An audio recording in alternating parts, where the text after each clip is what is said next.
ask you kind of like a rapid fire questions about your thoughts on just random things at the end. Like my opinion of people who play on Yeah. their phone at the gym. So I'm gonna make sure I ask Let that him know, Tom. Let him know. We're not here for it. on some. Welcome back, guys, to another episode of the We're Invested podcast. Today, I have a very special guest, the Joe Lafleur. Joe, welcome, man. How's it going? Wow, I feel like I really did something. Mr. 100 units, like, you know the brand. The green, every time I see you, I just think about apartment buildings. Me too.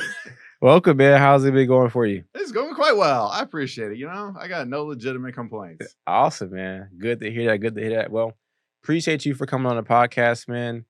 Excited for the world to hear your story, learn more about you and kind of just your business in general. Kind of want to start off with you just having us tell us who Joe is. Who is Joe Lafleur? Ooh, that's a great question. At the moment, we are rock and roll. I just got through doing the local Small Business Administration CEO Exchange right before I came here. Mhm. Really interesting. It's like 30 small business owners get together once a month, and that's worthwhile. You get all kinds of different ideas from all different industries. After this, I'm rolling from here to go to apartment building. I got offers coming in we go through, present them to sellers, and I got people I'm interviewing for hiring. And then after that, I have fun people coming over, friends for dinner, and we have dinner at the house. So Love it. That's what I'm doing right now. I love it, man. That is so cool. That's so cool. Why don't you kind of tell us your story, how you got started in brokerage, selling multifamily buildings, and kind of your background? So I have a degree in electrical engineering. I actually was in that space for 5 years, the first 5 years of my career. Really interesting degree. I learned a ton of stuff. It was all problems that have been solved probably 200 years ago. Yeah. But I was exposed to it for the first time. So it was a massive learning curve. Really enjoyed that. Got out into the workforce actually doing it. Learning curve slowed down significantly. There's also a lot of travel. I was on the road probably 50% of the time. Want to do something closer to home. It doesn't really lend itself to having a good family life or being with your spouse.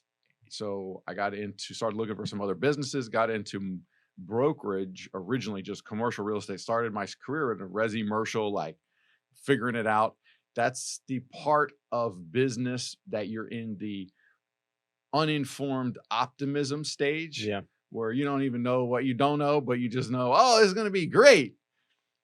Went through that for a while. That was not the best use of time because they actually didn't have a great program. They didn't have good training. And I was too ignorant to even know that was important. Got with a national brand that did have very good training, very structured. Got rolling to that. I spent quite a bit of time trying to sell office and industrial buildings. Yeah. Emphasis on the word trying, not actually selling. Finally had some good advice. Hey, why don't you try apartment buildings? Got it started selling, actually sold one, sold another one, and I've been selling them ever since. Oh my goodness. That sounds like a great story. I love it. Okay, awesome. That sounds amazing. So I know you said you were with a larger firm. When did you start 100 units? How did that come about? 2015, July. I declared independence, July 2015. Okay. And that was 100 units. I mean, now we're going on. I mean, that's 9 years. I mean, I'm heading toward number 10 right now. Yeah.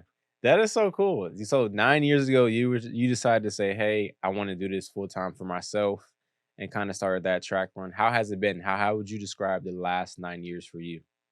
So from a revenue standpoint, my worst year independent was significantly better actually than my best year as a broker with a national firm. Wow.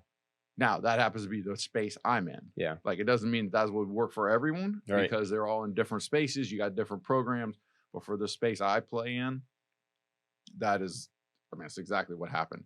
As far as how it feels, it adds a significant level of complexity because now you're running all aspects of a business, not just being a broker. So now you're responsible for payroll, you're responsible for rent, you're responsible for advertising, marketing, for everything on top of being a broker. Yeah. I have the kind of mind, I enjoy that kind of thing. So it works good for me. That is so cool to think about. I think we were just talking the other day as far as here at Atrium. I think we started in 2014. Adam and Mike purchased Atrium in 2014. So almost around the same timeline. And it was coming up on 10 years for us. And I'm like, man, 10 years ago, like, do you know where I was at 10 years ago? I was in middle school. Like, that is crazy to believe. Or actually, 10 years ago, I was a freshman in high school. Like, that is so crazy. 10 years flies by. And I think that is just hilarious.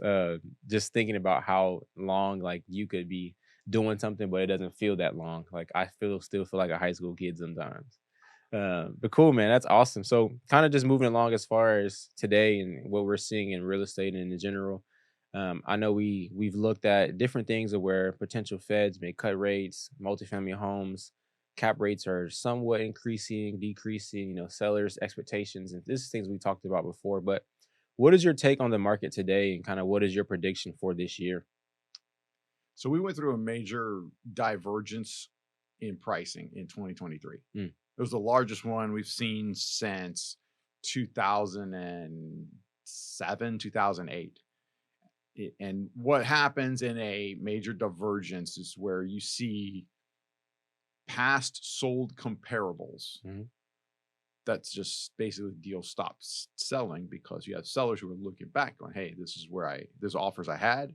Here's sold comps that are legit, but the new offers from buyers are coming in significantly lower than that mm, because of XYZ reason. In our particular case, it was because all of a sudden the cost of capital had gone up roughly double. In Florida, insurance costs on apartment buildings had gone up double. Labor costs had gone up probably 25%. Material costs had gone up roughly 20%. So all of those factors began hitting multifamily simultaneously mhm. with a significant slowdown in rent growth. So rent growth was roughly 37 to 40% over a 2-year period, which Mhm. is absolutely insane. Insane, yeah.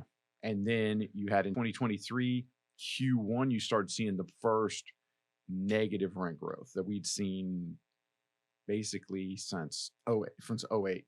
Mm, And it was a small negative rent growth. I mean, it's talking 1%, 1.8%. It's now at about 3.2 mm, negative rent growth yeah, year over year. By all predictions, by the end of 24, we're going to be back in a positive territory, somewhere in the zero 0.8 plus to 2%, which is a large swing. You go from negative 3, 3 to yeah, positive 2. That's a 5%. That's a 5-point swing. That's a massive swing. That is most of the predictions that I'm reading. So I think number one, that's going to have a positive impact on top line revenue for multifamily that they don't have right now. you're right. I mean, you're starting to see concessions. You started seeing in 2023, you started seeing free rent for that you had not. I mean, we hadn't seen that in so long, people forgot what the words meant. And then it came back in 2023. You're starting to see that work its way through the market right now. Mm, You've also got insurance costs have skyrocketed so much 2019, 2020. We had massive increases. They seem to be leveling off and stabilizing, where we're going to see more modest increases, more in the ranges of stable to 10% growth, yeah, not 50+% growth in a single year, which makes the predictions of NOI going forward much easier. As well as everybody, there is significant amount of money betting that the Fed is going to be cutting interest rates. right. We were going to see if they are right. There's a lot of people putting a ton more money than I can even think of Yeah. on the side that that's going to happen. Mm, And we'll find out. I mean, there's roughly 80 to 85% probability mhm, that the Fed's going to be cutting interest rates by May. yeah. Now, we're also in a position right now where not only do we have the Fed interest rate that is set to be cut as high as it's actually low historically, but high versus what we've experienced over the last 5 years. Also the spread for mortgage rates, because that's the real number that really matters for multifamily investors, is what can they borrow at. So the spread is also on the high end of that spectrum Mm, because most of the lenders want to play it safe because now they got burned since they have tons of locked in loans at 3.5%, 4%, 4.25%, and they're burning through that. So they actually upped their spread to a whole lot of them are 300, 350 basis points. Even Fannie and Freddie is on the high end of theirs at between 2.25% and 2.5%. So to me, those two things actually have a higher probability of decreasing because as the Fed decreases, that decreases the cost of on 10-year treasury. They start dropping rates. Well, there's also that spread as more and more lenders start coming back into the market. Competition drives those spreads down. So there's a two ways that our cost of capital can go down. We have most likely positive rent growth moving forward into 24. So a lot of those are positive signs for multifamily moving forward. Mm. I'll give you one warning though. This is you have to be an economist, so you got to have one hand. Yeah. Then on the other hand, we do have 19,000 units coming online in Central Florida, which is a roughly 10% of the total market supply. Wow. And it's come online now and over the next 12 months. So that's a lot of units to be absorbed. Yeah, so you said a lot of interesting things and kind of broke down a lot of good information for those listening. Just wanting to understand where the market is, where it could potentially be heading. It kind of makes me think about how, like you mentioned, in 2021, 2022, I would say the end of 2020 as well, you saw major rent growth, like you said, 37 to 42%. So a lot of property or a lot of investors were trying to get into the market and try to take advantage, say, hey, I could create a syndication, do this, and raise money and purchase these deals. And then now we're seeing a lot of people bow out of the market. We're seeing way less, I would say, from my perspective, way less people who are trying to purchase deals just because one, like you said, a lot of people have loans that are coming due, rate caps that are expiring, and so they're having to kind of either find a way to operate better or give their keys back to the bank essentially because they risk losing the property. And for me, it paints a good scenario of the long term game of real estate. And real estate is a long term thing. And it's for people who are trying to build a long term career and not just kind of get rich quick. And I'm sure you can say over your 10 years, you realize how much of a long term play that real estate and brokerage is. It makes me think, as far as from your perspective, when it comes to real estate, how do you communicate to sellers and buyers differently when you hear signs of rates might get cut or cap rates are here now or the Fed is doing this? Like, how does that go for you when you're talking to sellers who want to sell their property? Like, how do you kind of set those expectations? That's an interesting question. So I, depending who you're talking to, there's a vast array. The space I play in, you've got roughly 30% of the owners Mhm. are real estate professionals. They do it all day, every day. They buy and sell deals on a regular basis. And how you communicate to that person is significantly different from roughly the other third of the people I deal with in the space I'm in. Mhm. That they bought one building, they've held it for 20 years. Yeah. That's the one and only transaction they've ever done. And this is the largest asset that they have in there. This is their entire net worth, or 60, 70% of their entire net worth is this one building. Yeah. And they're ready to transact. And those two individuals, or they're very different. And how you communicate with one is going to be totally ineffective to the other, and vice versa. Mm. Then you've got roughly the third that's in the middle that are kind of in between the two. Right.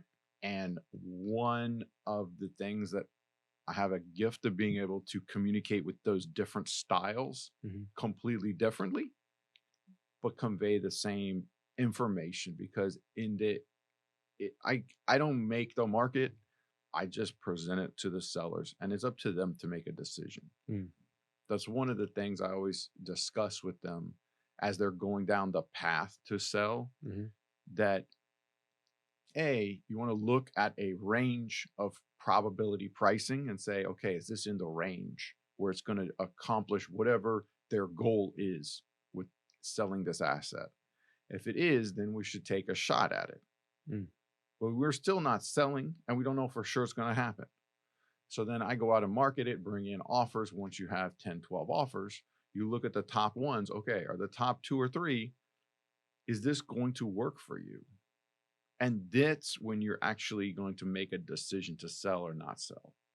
Until then, you're just exploring. Mm. That's such a very, very good educational piece for people just kind of listening and understanding the mindset and kind of how it works.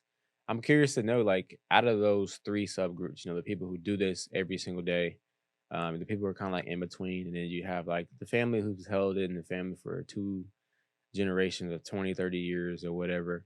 Which do you find that you the most fun to work with? Like, do you have like a preferred seller? I would assume it would be the people who do it every day, but I know sometimes they could be some of the hardest people to kind of like work with for various reasons, depending on personality. But what is your preferred group to work with, and kind of if you have a funny story for either one, that would be awesome. So mine, the ones I can add the most value to Mhm. are actually the ones that this is their one transaction. Mm. This is their one shot. This is it. This is their entire net worth. And they're looking to me to guide them through a process I've gone through hundreds of times, and they're doing it one time. Yeah, Like, and they're doing it one time. This is their one time for their life. yeah, And so for me, the feeling of accomplishment and how I can help somebody is much more on that side. Like, I look at myself as I'm the guide helping them across a river they never crossed before, right. and they have never seen it before. So that's for personal enjoyment. Hmm. It's those.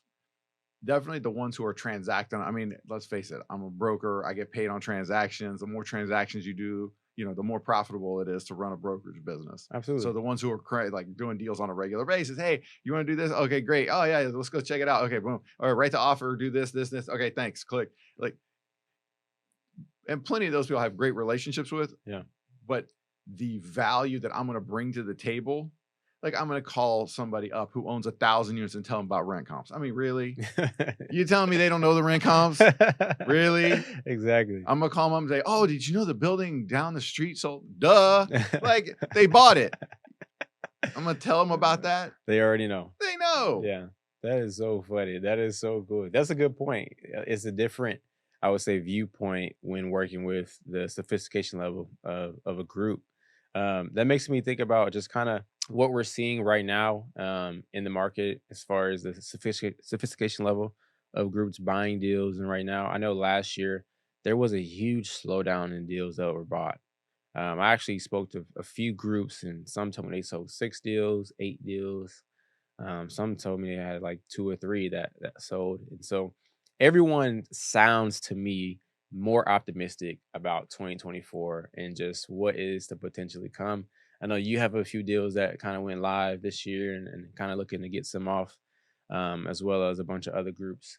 What I wanted to ask too, just kind of leading into more of the brokerage side, is there any I would say anything that people should think about when connecting with a broker as they might not have been as aware of before. Any educational piece, any advice, if they're trying to buy a deal, if they're trying to get their first one, what would you recommend that they do? Kind of how can they start that process? We're talking about somebody who's brand new. Brand new. Okay, I'll give you the. This is it. If you Listen are up. brand new, execute. Mm, Do what you say you're going to do. Number one, like a lot of people don't think about themselves as a brand, yeah. who they are. You think for 1 second, you send somebody an offer or you just waste their time, and then 6 months later you reappear and you think they ain't gonna remember. Oh, they remember. And then a lot of times I've had people who are like, oh, I can't get someone to call me back. I'm like, well, did you waste their time the last time they did? Yeah. Did you close? No. You built a brand. You That's what you're known decided the for. result you wanted to get, and you built a brand, and Yeah. people are going to treat you the way that you decided to be treated. Mm. So That I is would say so that's good. by far number one. Number two, if you're brand new in this business, get ready. Mm. You need to be ready. I just actually it was an interesting presentation. He talked about expanding your table to get lucky. Mm. So you want to expand the areas where you can be lucky. In order to do that, you have to be ready. So it's who was that guy who said that a lot of people, they mistake luck because it shows up in work clothes and looks like hard work. Oh, who said that? I That forgot sounds who that familiar. was, but anyway, Yeah. that's one thing to think about. Okay, you want to go buy a building. What do you need to do to build your foundation so you're ready? If that means you got to go to get on a coaching program so you learn about building, do it. If that means you better get your money ready, then you better do it. If that means you need to go talk to your lender and say, what loans can I get? That means you should do it. If that means you got to go download 50 OMs, underwrite every single one of them yourself, look at every single comp so you feel confident about it, then that's what you need to do. If that means you need to go find somebody who's already done 20 transactions and say, look, I'm working for free. I'm your personal intern. Whatever you need on a transaction, I'll handle it. I'll go to every tour. I'll send every LOI. I'll underwrite every deal for you and send it to you. I'll fill out whatever form you want. So that way you can have gone through a trend, then that's what you need to do. And it's really dependent on your exact situation. Yeah. But that's number one. I had somebody very wisely say, when you're new into a market, and this doesn't matter if it's multifamily, so you're buying into business franchises, you're getting into a new area, you're going to have to buy your way in. Because until you're there, established, have done something, executed, you're the outsider. Yeah. And the first deal you do, you're buying your way in. That's such good advice, man. That's a lot of wisdom. I hope people got a lot from that. But your reputation is everything, man, and I agree. I'm sure you're well aware that you built a great reputation in the industry with 100 units. Everybody knows Joe, synonymous with 100 units, and so I think that is the best advice coming from the best person in regards to reputation. Kind of like transition a little bit into more of like just the personal side and just outside of the business. What are some like shows, podcasts, books that you're reading or listening to these days that kind of just help you in your business or just in your off time? What are you like listening to? Well, right now, I'm doing, amongst other things, so Dan Martell has a book called Buy Back Your Time, and it's specifically about how to maximize the utilization of your time and get higher efficiency out of your, get better productivity out of your life. Yeah. That's been a thing I've been very interested in of late. That has been my most interesting. It's really interesting. It actually had in a whole section that I realized I'd read before. Yeah. And I don't know if you knew, in Orlando, there was a guy back in the late 70s, early 80s, Charles Givens. And he wrote Super System or Super Self. And one of the things in there dawned on me, this was a book from the 80s. And it said, you take how much money you expect to make for the year. Yeah. Divided by your number of hours. So you know what per hour you're making. And then don't do anything less than that. So that means cleaning your house. If you can hire somebody to clean your house at a lower rate than whatever it is that you make per hour, you should be doing that. And if you're not sure and it's roughly the same, then you should definitely be paying somebody to do that. Yeah. Wow. Then it's your job to go do stuff that is more expensive. And of course, then once you, one of those concepts, then you listen to Naval Ravikant come up, like he's got his version of how he says it. And then you've got different. But my personal first experience, this is 20 years ago, was from Charles Givens. Now, I know if you go look him up, it turned out I think he got arrested for fraud. But you know, hey, that part. Yeah, exactly. That is so good. Wow. I definitely, we got to link those books. But you can Dan episodes. Martell and Naval Ravikant. Yeah. Dan Martell and Naval Ravikant. Excellent. Like in the, what was the name of the book? It was all the sayings of, I want to say it was the Tao of Naval Ravikant. I listened to that. Yeah. And then of course, Charlie Munger recently passed away. Yeah. So I was listening to the Tao of Charlie Munger. And if you haven't listened to that, or Poor Charlie's Almanac. Yeah. It was highly worthwhile. It's also like kind of cool because it's got all these illustrations in it, like a kid's book. Yeah. But it has some very deep thoughts that have been very, one of his big ones was inverting. That was incredibly valuable. That's something I'll definitely have to check out. I think that's so cool. For us at HM, we try to prioritize reading and podcasts and just help, motivational stuff that can really help us as a group, as individuals. One thing that we actually have gotten big on, I think I mentioned this to you last time we spoke, is we've actually dove deep into masterclass, and we've actually started watching a ton of those episodes as a team. And Adam, Mike, and I, we always watch them and kind of talk about them. There was actually a good one that we saw last week, and it was by Coach K.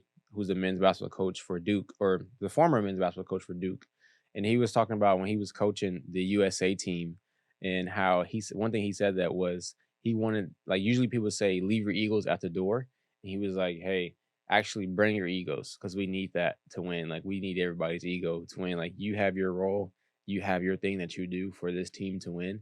And that was actually my nugget that I've been like thinking about the last few weeks. I'm like, dang, like, all right, for teams to be as highly function as possible, everybody has to just be themselves. Like, everybody has to win. Like, everybody has to own their role and do their thing. But just wanted to share a nugget. Always thinking about stuff, ways to get better, and so I'm glad to hear that you're reading, kind of like those things and kind of some of the stuff that pertains to us in business as far as multifamily real estate. Kind of like segueing, we do have this kind of new segment that I mentioned before the show where we kind of do these rapid fire questions. We had a good one off camera, and I'm gonna throw it in there, so we're gonna see if we can recreate that moment. All right, first question of the day or of the segment is, who is your favorite leader of all time? It could be somebody that you never met, that you just read about, or that you have seen personally, but who's your favorite leader of all time? Ooh, that's really interesting. You know, so I'm gonna give you on me. I don't really have favorites, like one thing. Yeah. Because it depends on the situation, at time, where things are going. I've always picking a few that I was in the vein of, or that I have been impressed with. And I would give one to Gandhi because he moved an entire nation without any actual, like, he had no position power, no authority. Martin Luther King will be another one in that vein because they didn't have the backing, or they just decided they're going to be a leader. Yeah. But the big one for that is not only did they decide it, people followed them. So they produced a vision that was so big, people felt themselves to get inside of it. Yeah. That's where he thought I was those going. Those are two good ones. You know, it's so funny. I asked somebody the other day, they named like Coach Nick Saban, Urban Meyer. My man said Martin Luther King. I love it. We'll take it. All right. Next one. Favorite place to work out? Favorite place to work out right now? I'm working. Speaking of going with my favorite, so I was doing some other stuff. Right now I'm into Orange Theory. Man, I got my band on. I got a little heart rate on. Oh man, I'm all into it. I check my score. I got my splat points. Yeah, I love that stuff right now. I love it. How do you feel about people at Orange Theory who spend time on their phone rather than working out? Oh, so guess what? Orange Theory, there's a no phone policy. Like, literally has a big phone and an X, like no bringing a phone into the workout. But you can sit outside on the bench all you want on the phones. Oh, and my you know goodness. what? That's okay, Troy. I love that. That's okay with me. I like that. All right, two more. As of right now, where is your favorite or most desired book that you've read? Book? Yeah. Least desirable book? No, sorry. Most desired book that you read. I know you don't like favorite, so book. Right now, what I'm into? Yeah. The Dan Martell Buy Back Your Time book, I'm really into that right now. I'm like all over. You can ask people at Toastmasters that I go to. Yeah. I think I've given 2 speeches where I took some of the topics out of their chapters and presented on it. Okay. Yeah. Toastmasters is another big thing I'm into. If you want to, I've been doing Toastmasters, downtown Toastmasters, Wednesday, 7:30 a.m. I've been doing that for 15 years. Wow.